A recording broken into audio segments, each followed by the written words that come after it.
Concerned about youth unemployment? How about underemployment? It's rough out there, but the numbers suggest there may be hope.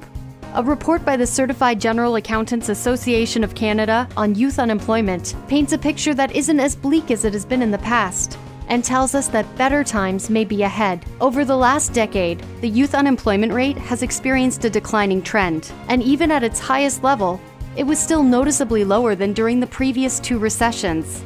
The quality of jobs for youth workers improved during the recovery, with more youth obtaining higher wage jobs in such areas as natural and applied sciences, health, and trades.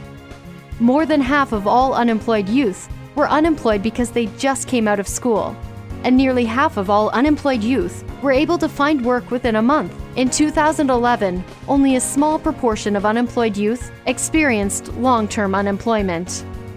Young workers over 25 were twice more likely, and mature workers were 3 times more likely to be unemployed longer term. And we can't assume that baby boomers are a barrier to youth employment. Even though the working population of older workers is expected to grow by half by 2017, they aren't expected to seek the same jobs as youth.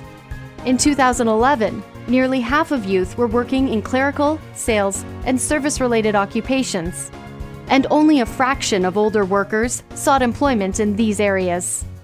But despite the positive news, there is still an issue affecting youth and our economy negatively: underemployment. Canada's youth are getting out of school and finding jobs that aren't necessarily putting their education and skills to use. Underemployment erodes job satisfaction, affects the quality of work performed, and causes people to give up on their career goals. It can have long-term effects too. People become emotionally scarred, lose their ambition, and have increased psychosocial stress, affecting their overall physical health. The consequences of underemployment experienced by individuals are also spilling over to affect businesses and our economy as a whole. CGA Canada calls for research to be done to look into the causes of underemployment. It's something that those involved in public policy should invest in, from businesses and educators to community organizations and not-for-profit groups. For more information on CGA Canada's Youth Unemployment Report, visit cga.org/Canada/employment.